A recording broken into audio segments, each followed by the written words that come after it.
will be a Starfreelancer. Learn new skills. Set your goals. Increase your skills. Browse over 100 plus videos and ebooks. Jump to starfreelancer.eu. Let's allow our users to select the language of the application manually. The first thing that we need to do is to create a new component, which is going to be a drop-down that will allow the user to select a language. So let's go here to Components, and let's go to Shared here, and let's create a new Razor component, and I will call it Culture Selector, and I'll press Enter. And here we're going to do the following. We're going to say culture, and here we're going to have a select, so select, and here we want to iterate through the available cultures that our application supports. So here I am going to create an array of cultures. If you remember from a previous video, we said that we use culture info for encapsulating culture related information. That class lives on the system globalization namespace, so we're going to say using system globalization namespace here, and now I will say culture info array cultures equal to new array, and we're going to put here some culture infos like ENUS for English language region United States, also culture info ES, and I will say the O from Dominican Republic. Let's also say new culture info only EN. Let's see what happens if we only have EN and we don't specify a culture. And finally, let's say also culture info FR, which is French from France, just to see what happens when we select a language for which we don't have a resource file. Now let's go here and let's say for each var item in cultures, let's say option value, I will put item here and item display name here. And now what I want to do is to bind this select to a variable here, so we're going to say culture info culture, and we're going to say get, and let's say culture info current culture, and then set. And then when we change the value of the select, we want to do the following. I want to force a reload, so what I'm going to do is that I am going to use the navigation manager. So let me say inject navigation manager, and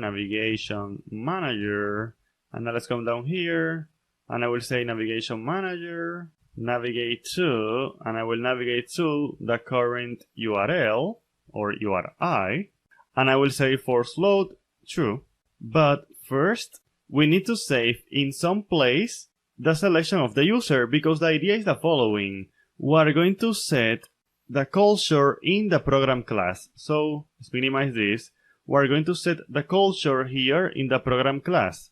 That is why we are reloading the page, so that that code runs again and the new culture gets set. But first we need to save the selected culture before reloading the page. So what we're going to do is that we're going to save it in local storage.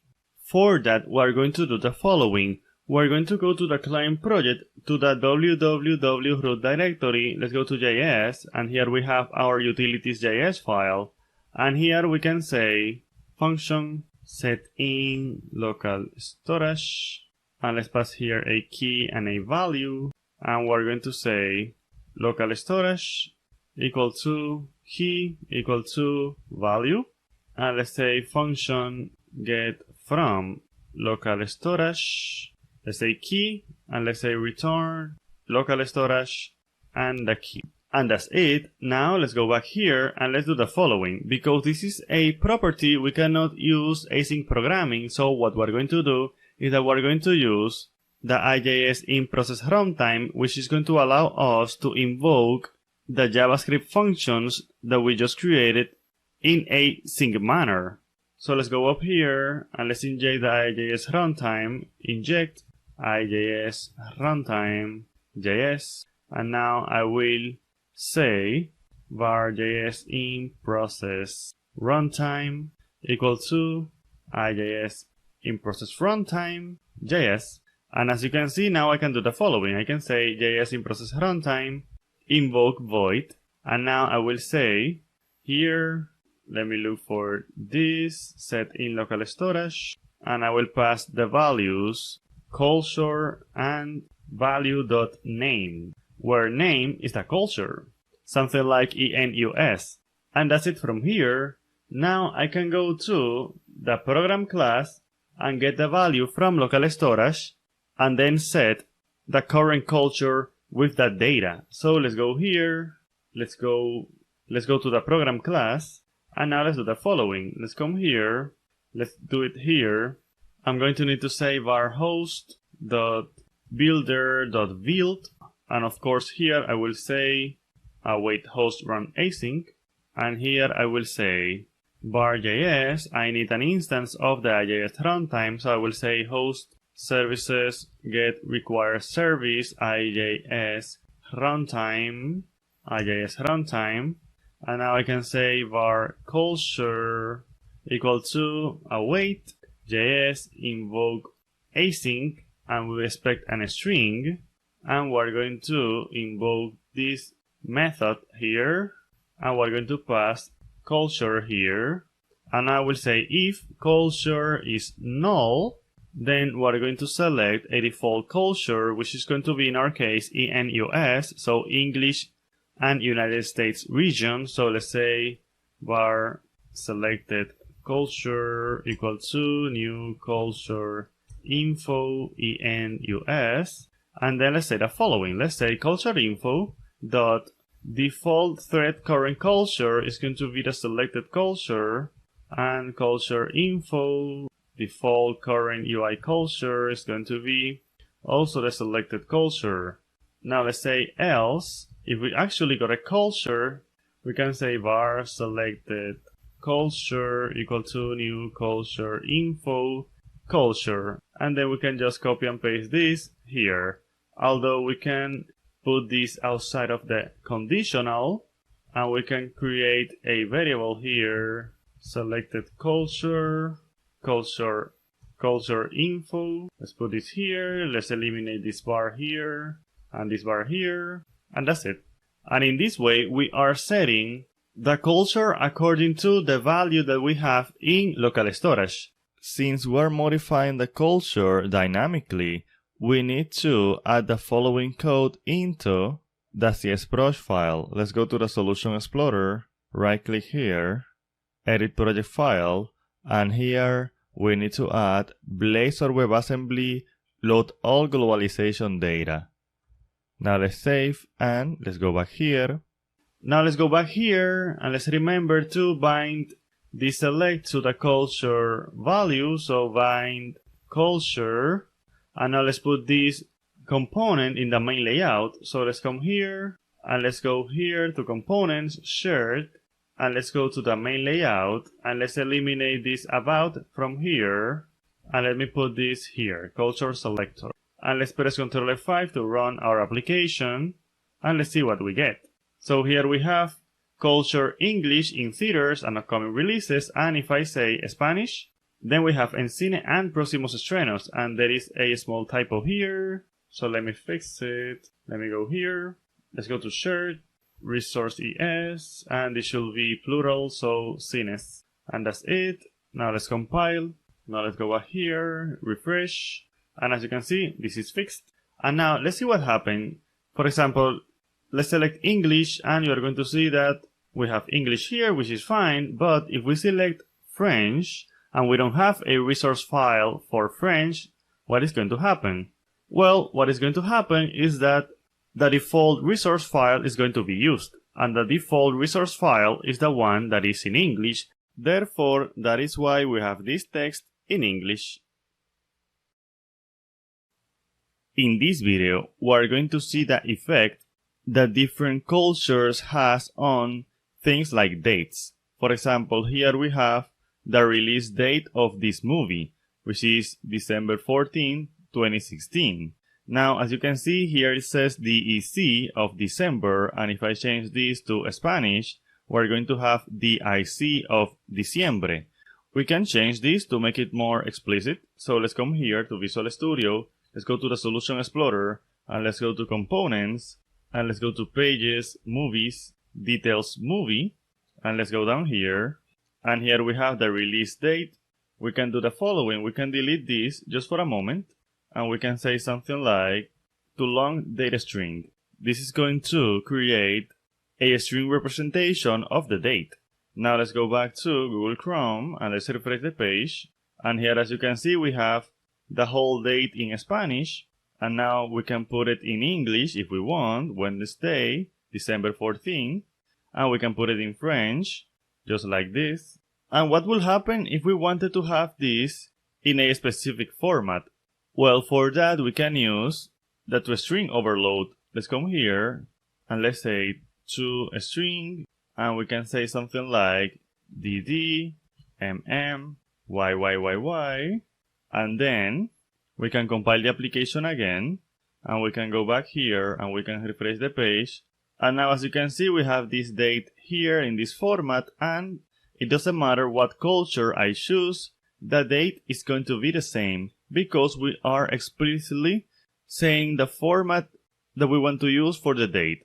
So as you can see, this relates to what we were explaining before, that when we set culture, then functions that are dependent on cultures are going to be changed automatically. This is not only for dates, this also works for numbers. For example, let's go back here, and just for a moment, I am going to add a new section here. I will copy this, and I'll paste it here, and I'll say something like price. Maybe we can allow the user to rent movies. So let me put a span here, and then I will go down here and I will just put a field here for the price, which is going to be a decimal. I will say price, and I will just say something like this, and let me put an M here, and this is fine. Now let me take this price and let me put it here. I will say price dot toString, and since it is a price, I will say currency here. And now let's compile the application and let's see what we get. Let's go here, let's refresh, and now as you can see, we have the price in dollars. We're using the dollar sign, and we're using a comma for separating the thousands, and we're using a dot to separate the cents. Now let's go here, and let's put Spanish from Dominican Republic, and then as you can see, we are using the symbol of the Dominican peso.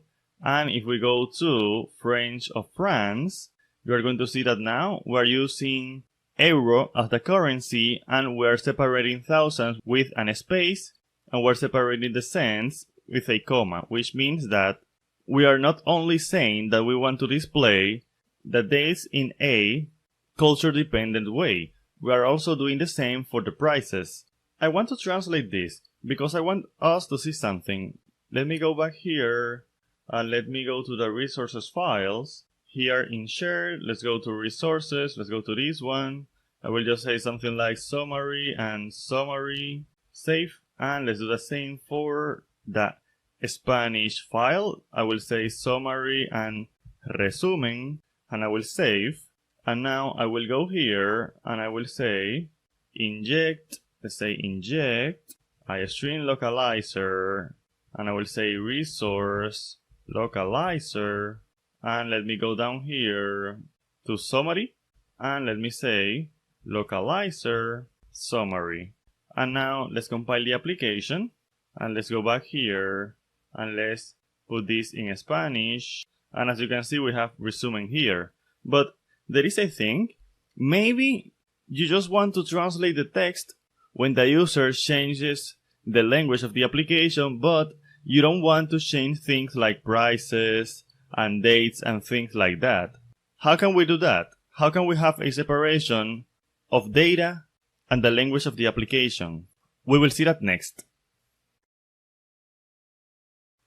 Let's see how we can separate the representation of data that is culture dependent, like the price of this movie, and the language of the application, because if we select Spanish, of the Dominican Republic region, then we have this price in Dominican pesos and this text in Spanish. So what we're going to do is that we're going to go back to Visual Studio. Let's go to the program class and let's see how we're setting the language of the application. Remember that we're getting the culture from local storage, and then we are defining the culture from here, but we're defining two values, the current culture and the current UI culture. If you remember from the beginning of this module, we said that culture is what defines the result of culture-dependent functions, like to a string of date and to a string of decimals. But UI culture defines what resource files we have to use, which means that in order to have the separation of data and language, we have to manipulate this culture and UI culture. Now, for some reason, if I manipulate current culture directly from here, it will not work. What I had to do to make this work was to go to the main layout. So let's go to Components, Shared, Main Layout, and here I need to get a hold of culture info. So I am going to say using system globalization, and now I need the following code. I need to come here and say code, and I will use the onInitialized lifecycle method. So void override onInitialize, and let me put this back here, and then I will say culture info default thread current culture, and then here I will put whatever culture I want to be the default culture. So in this case I will say ENUS, and we are almost done. The only thing that we need to change is our culture selector component. So let's go here, because here, as you can see, we are saying that we're using the current culture, but the current culture is a fixed value. So we have to change this to UI culture. So let's say current UI culture, and that's actually it. With this, we have accomplished what we wanted. Let's press Ctrl F5 to run our application. And let's go back here to Moana. And here, as you can see, the language is Spanish, but we have this in dollars and the language in Spanish. And if we choose English, you can see that we still have dollars here and summary here. And if we change this to French, we have this in dollars, and this is still in English because we don't support the French language. Let me go back here just for a moment, and let's go to Details Movie Component, and let's go down here, and let's change this to DD, MMM, and YYY, just so you see that this date that we have here is not going to be presented according to the culture selected by the user. As you can see, we have this date in English, and if I choose Spanish again, you can see that it is still an English representation of the date, just like the price that we have here. Let's see how we can translate the errors of data annotations in the forms of our application. For example, here we are in our create genre form, and if you remember, the name is required for creating a genre. So if I click on Save Changes, we get this error. This field is required, and that is fine, but what happens if I change the language of the application to Spanish? Let me change it, and now let me click on Save Changes, and we have this also in English. How can we translate this? Well, for that we have to reference the resource files from our genre entity, and in that way we're going to be able to have a translation of this error. Let's see that. Let's go back to Visual Studio. Let's go to the Solution Explorer, and let me minimize this. Let me go to Shared. Let's go to Entities, and let's go to Genre. And here we have this error of required. This is hard-coded here. We cannot have this. So I will copy this, and I will go to my resources file. Let's first go to here, and let me say just required, and I will paste this text here, and I will save.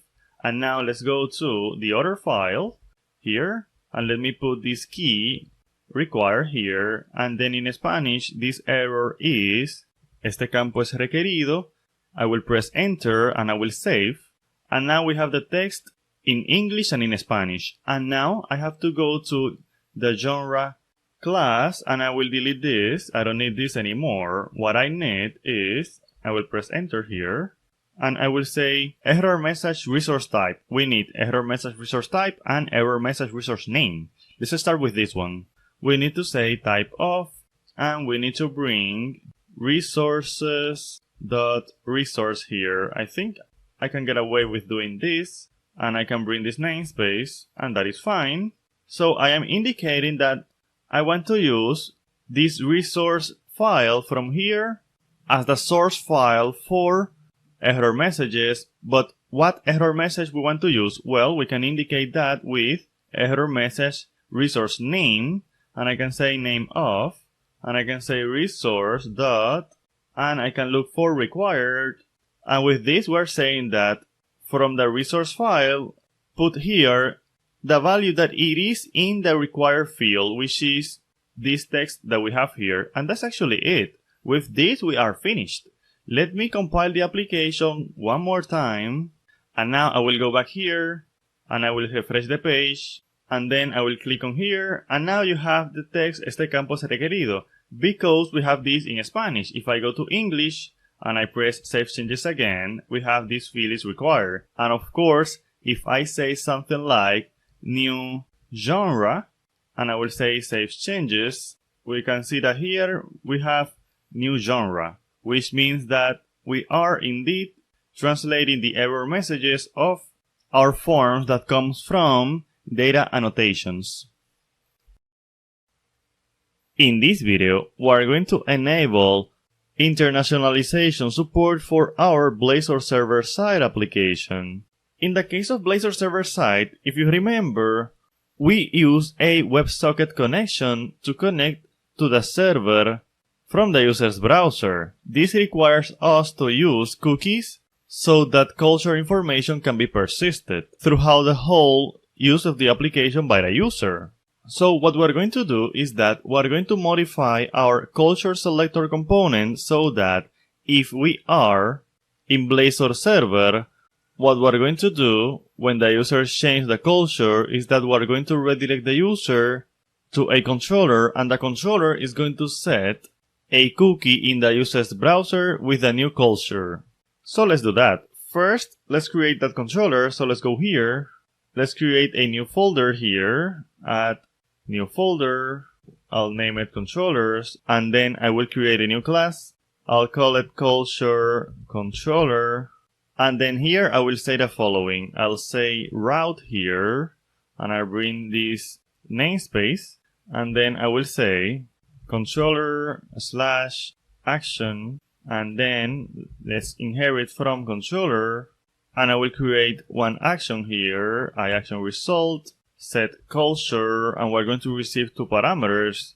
The first one is going to be the culture that the user selects, and the second one is going to be a redirection URI, because we want to redirect the user back to the same URL he was, so we can have the new culture applied.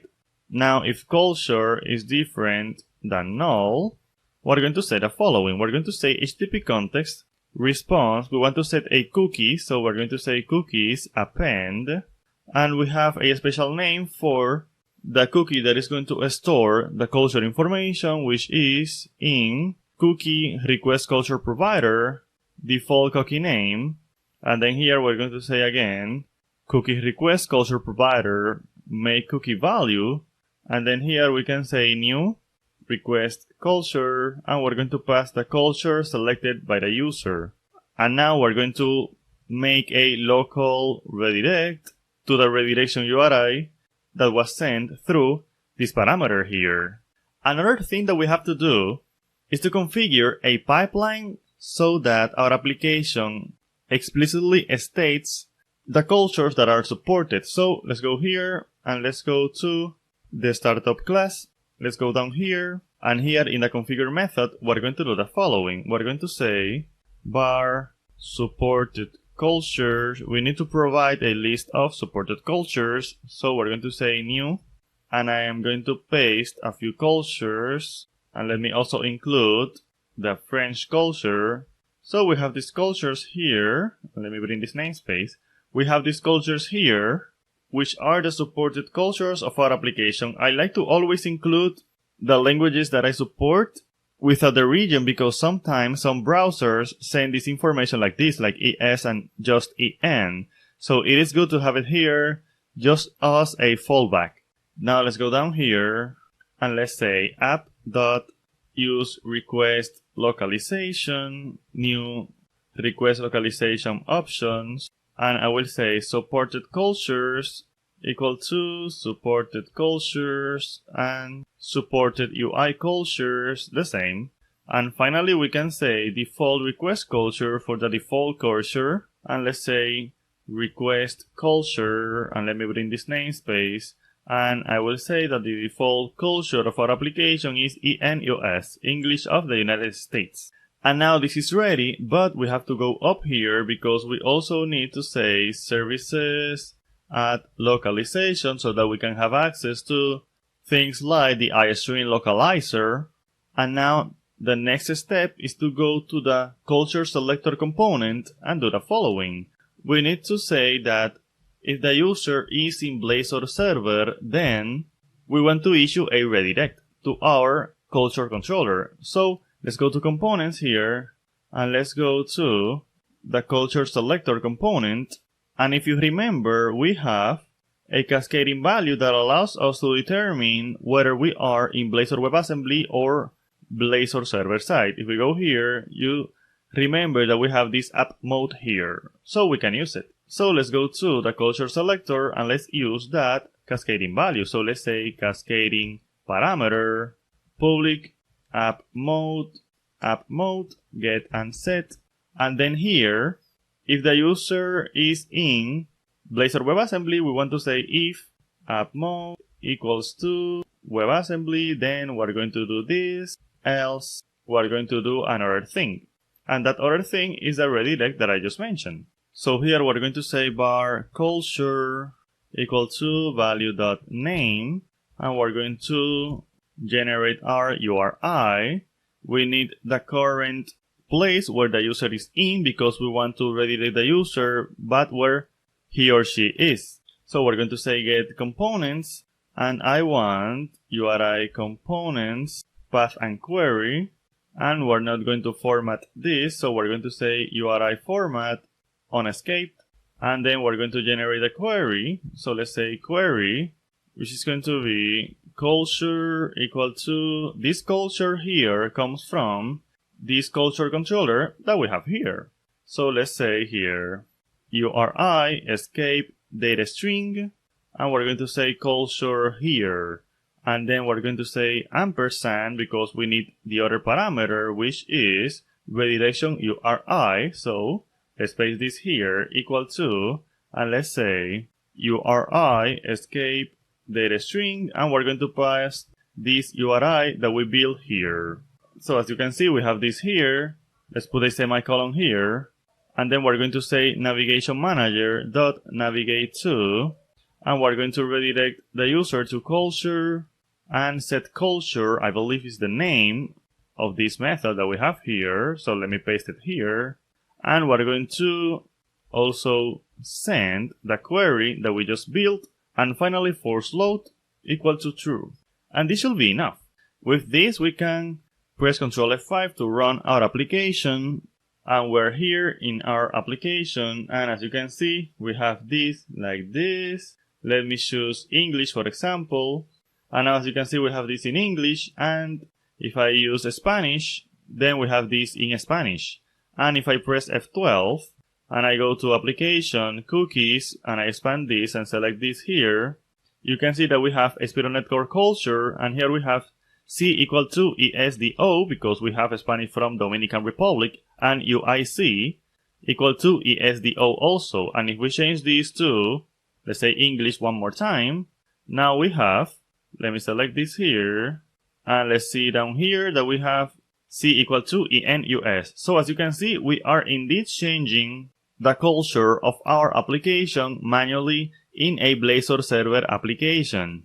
Now of course this needs some design here, some separation, but this is a good start for a Blazor server application that is globalized. And of course, as you can see, we are reusing our resource files. If you remember, we didn't create resource files for our Blazor server application.